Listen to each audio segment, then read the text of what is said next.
नमस्कार मित्रांनो, आज आपण अशा एका अभिनेत्रीचा जीवन प्रवास जाणून घेणार आहोत, जिने आपल्या पहिल्या चित्रपटातून संपूर्ण महाराष्ट्रालाच नव्हे तर देशभरातील प्रेक्षकांना अक्षरशः वेड लावलं.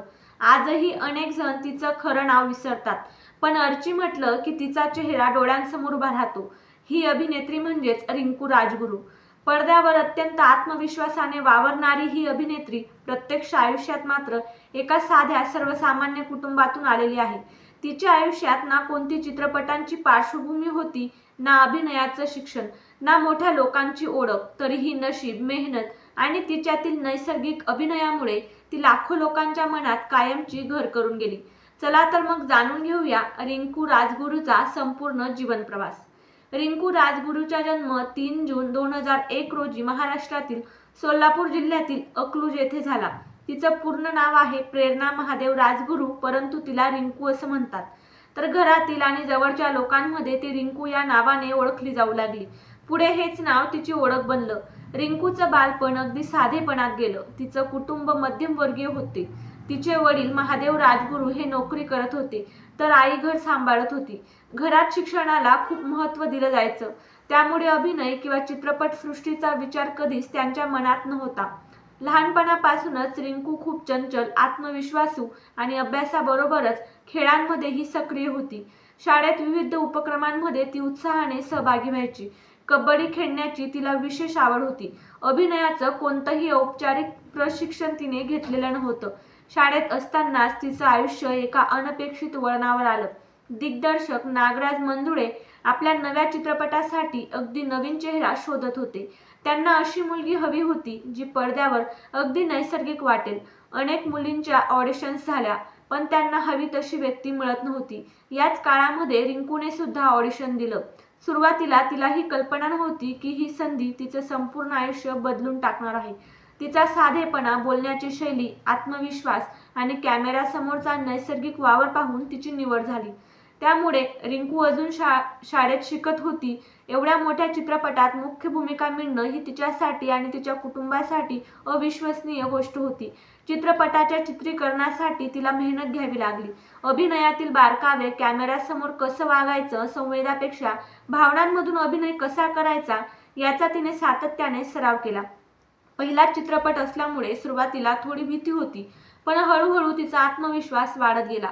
2016 मध्ये चित्रपट प्रदर्शित झाला आणि पुढे जे घडलं ते इतिहास ठरलं. रिंकू राजगुरू एका रात्रीत महाराष्ट्रातील घराघरात पोहोचली. लोक तिच्या अभिनयाचं, तिच्या आत्मविश्वासाचं आणि तिच्या पडद्यावरील व्यक्तिमत्वाचं प्रचंड कौतुक करू लागले. अनेकांना ती एक नवीन आणि वेगळी अभिनेत्री वाटली. या भूमिकेसाठी तिला अनेक प्रतिष्ठित पुरस्कार मिळाले. तिच्या अभिनयाची दखल समीक्षकांनीही घेतली आणि प्रेक्षकांनीही. यश मिळाल्यानंतरही रिंकूने शिक्षणाकडे दुर्लक्ष केलं नाही. चित्रपटाबरोबरच तिने आपल्या शिक्षणालाही महत्त्व दिलं. प्रसिद्धीच्या शिखरावर असतानाही तिचा साधेपणा कायम राहिला.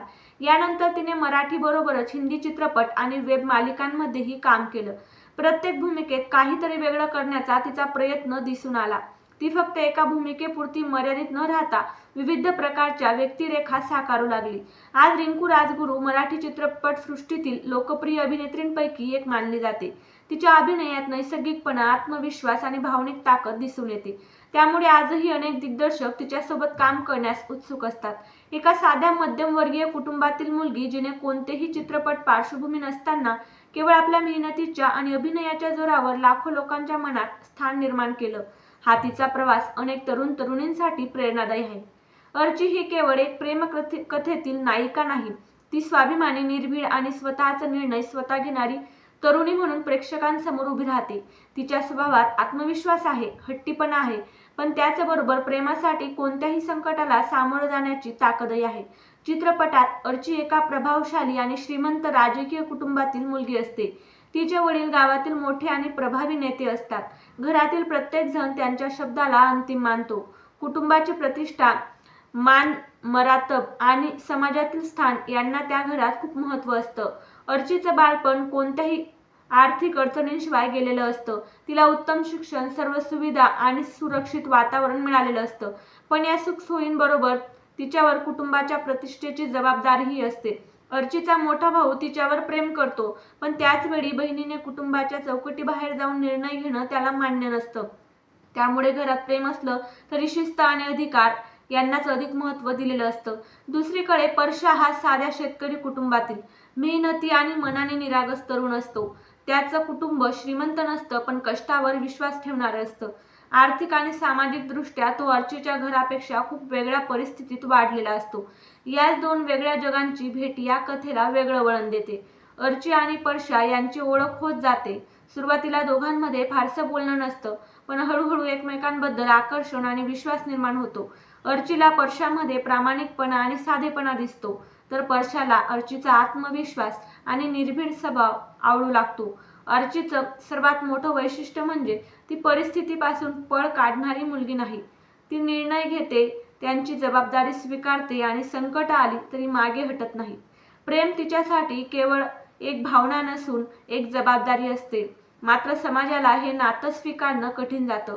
दोघांच्या कुटुंबातील सामाजिक स्तरातील फरक, प्रतिष्ठेचा प्रश्न आणि जातीय भेदभाव यामुळे त्यांच्या नात्यांवर मोठं संकट उभं राहतं. यापुढे अर्ची आणि परशाला अनेक कठीण निर्णय घ्यावे लागतात. सुरक्षित आणि सुखी आयुष्य मागे सोडून त्यांना संघर्षाचा मार्ग स्वीकारावा लागतो.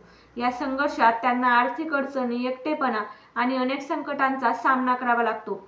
या प्रवासात आर्चीचं आणखी एक रूप दिसून येतं. श्रीमंतीत वाढलेली मुलगी असली तरी परिस्थिती बदलल्यानंतर ती मेहनत करण्यास कमीपणा मानत नाही. संसार उभा करण्यासाठी ती जिद्दीने उभी राहते.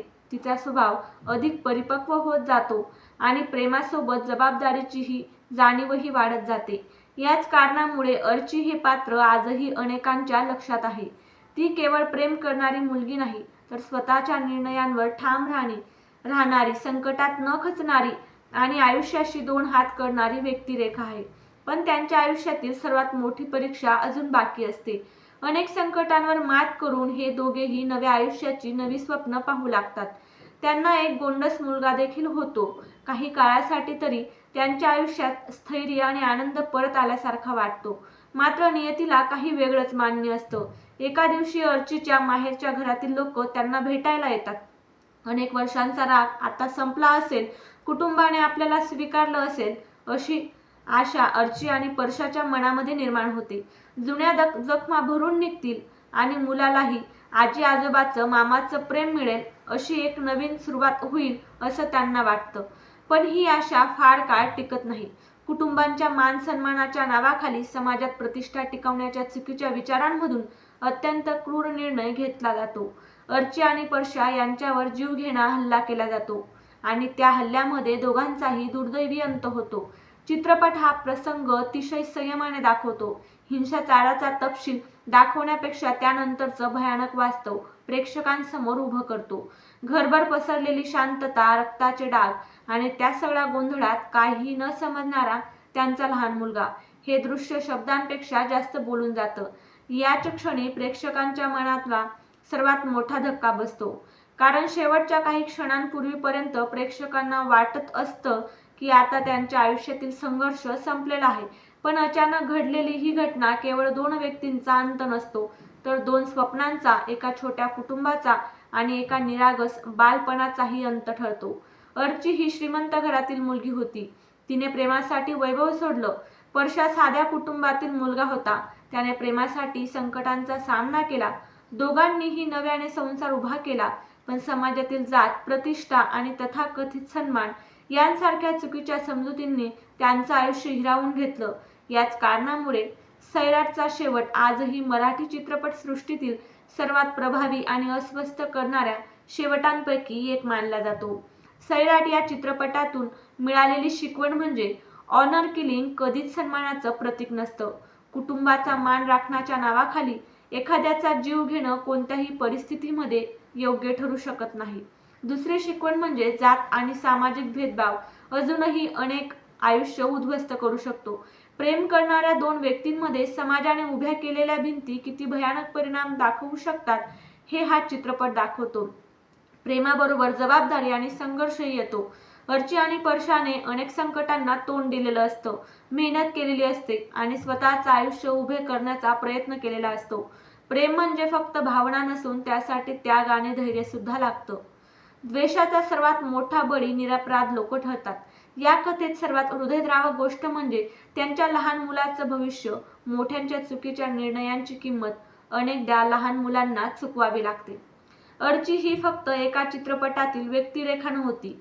ती धाडस, स्वाभिमान आणि स्वतःचे निर्णय घेण्याची हिंमत यांचं प्रतीक होती. अर्चीचा शेवट दुःखद असला तरी तिची कथा आजही समाजाला एक कठोर प्रश्न विचारते. मानवी नात्यांपेक्षा जात, अहंकार आणि खोटा सन्मान खरोखरच मोठा असू शकतो का? कदाचित म्हणूनच सैराट हा केवळ एक प्रेमपट राहिला नाही, तो समाजाला आरसा दाखवणारा चित्रपट ठरला. अर्ची आणि परशाची कथा संपली, पण त्यांनी विचारायला लावलेले प्रश्न आजही जिवंत आहेत. तुम्हाला सैराट हा चित्रपट आवडला होता का? तुम्ही पाहिलेला आहे का? आणि आर्ची परशाची जोडी तुम्हाला आवडायची का? आम्हाला कमेंट करून नक्की सांगा. रिंकू राजगुरू ही अभिनेत्री तिच्या खऱ्याखुऱ्या आयुष्यामध्ये आनंदी आणि फिट आहे. सैराट चित्रपटामध्ये तिच्या पात्राचा म्हणजेच अर्चीचा मृत्यू झालेला आहे. याची सगळ्यांनी नोंद घ्यावी. तिच्या खऱ्या आयुष्याशी तिच्या मृत्यूचा काहीही संबंध नाही.